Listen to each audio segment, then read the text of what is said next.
Assalamualaikum warahmatullahi wabarakatuh. Perkenalkan, nama saya Mahfudatus Sailin, NPM 49 dari Prodi Pendidikan Ekonomi kelas B. Di sini saya akan menyelesaikan UAS mata kuliah Agama dan Humaniora, yang dimana UAS tersebut kita disuruh untuk membuat poster yang bertemakan bentuk-bentuk kontribusi agama bagi perkembangan peradaban dunia dari waktu ke waktu. Nah, di sini saya mencantumkan beberapa bentuk-bentuk kontribusi agama Muslim dalam peradaban dunia di berbagai bidang. Yang pertama yaitu matematika.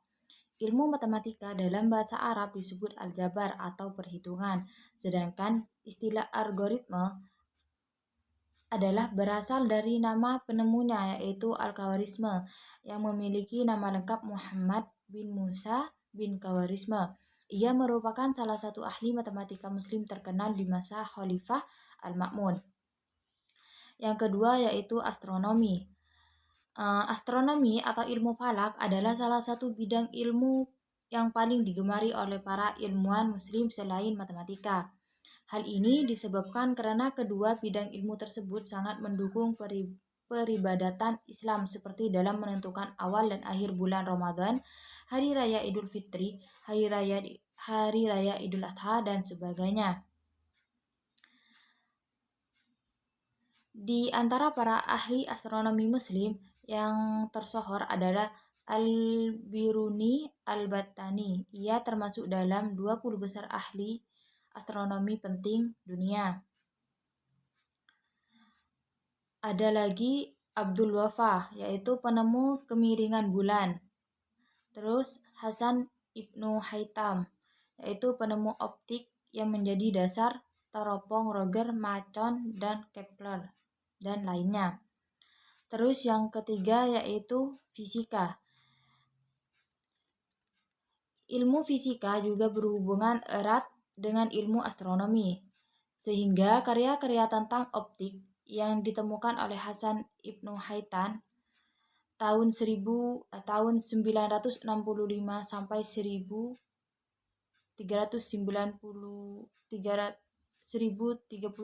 Masehi dijadikan dasar bagi bangunan ilmu fisika, yakni dasar bagi Macon dan Kepler dalam penemuan teropong, teleskop maupun mikroskop, dan dasar dari fotografi.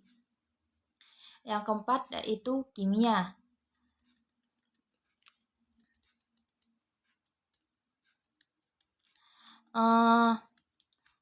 Meskipun bangsa Yunani telah mengenal sejumlah zat kimia, namun mereka tidak tahu apa-apa mengenai substansi unsur-unsur zat kimia seperti alkohol, asam sulfur, maupun asam nitrat. Orang Arablah yang menemukan itu semua yang bersamaan dengan penemuan potasium, asam amoniak, nitrat perak, dan merkuri. Maka tidak heran jika berbagai istilah penting dalam kimia juga berasal dari bahasa Arab seperti alkohol, alembrik, alkali, dan kimia itu sendiri. Salah satu ilmuwan muslim yang membidangi kimia adalah Abu Musa Ja'far Al-Kufi.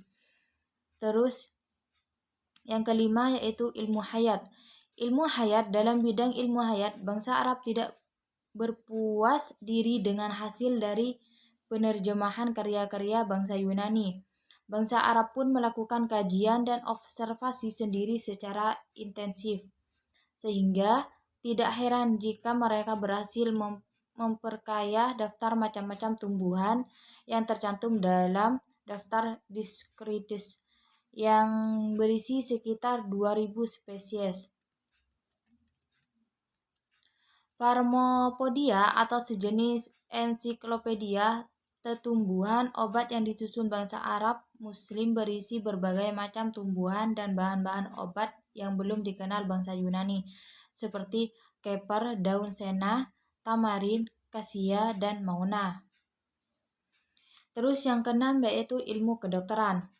Salah satu ahli kedokteran Muslim yang sangat terkenal di dunia barat adalah Abu Ali Al-Husain bin Abdullah bin Sina, yang lebih dikenal sebagai ilmu Sina atau Avicenna.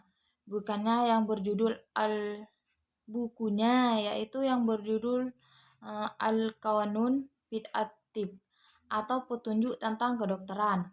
Buku tersebut berisi tentang 5 hal yaitu filosofi, kebersihan, patologi, pengambilan terapi, dan materi pengobatan.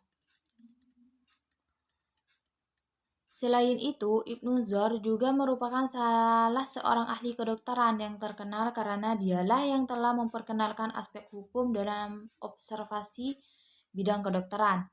Ia juga menemukan kekuatan dari jenis penyakit tertentu. Kemudian, Ibnu Nafis dari Syria yang pada tahun 1289 telah berhasil mempertontonkan sistem sirkulasi darah secara akurat. 300 sebelum Servet, seorang dokter kebangsaan Portugis yang selama ini dianggap sebagai penemu pertama. Terus yang ketujuh yaitu filsafat. Ibnu Sina atau Avicenna juga merupakan seorang ahli filsafat. Ia telah membentuk sistem keilmuan dari pandangan filsafat skolastiknya secara gamblang. Adapun karya-karya utamanya antara lain kitab Al-Shifa, yakni buku penyembuhan, dan kitab Al-Isyirat wa Il-Tanbihat, yakni pegangan bagi pengajaran dan peringatan. Upaya penerjemahan karya-karyanya dimulai sejak abad 12 dan semenjak itu para pemikir Arab mulai mewarnai pikirannya sesuai apa yang diterapkan oleh Ibnu Sina. Sementara itu, Abdul Wahid, Muhammad Ibnu Rushat atau Averroes dalam banyak hal lebih berpengaruh ketimbang Avicenna berkat bukunya yang mengomentari karya filsafat Aristoteles. Terus yakni yang ke-8 yaitu sastra. Para ilmuwan muslim juga memberikan kontribusi yang besar terhadap dunia barat di bidang sastra.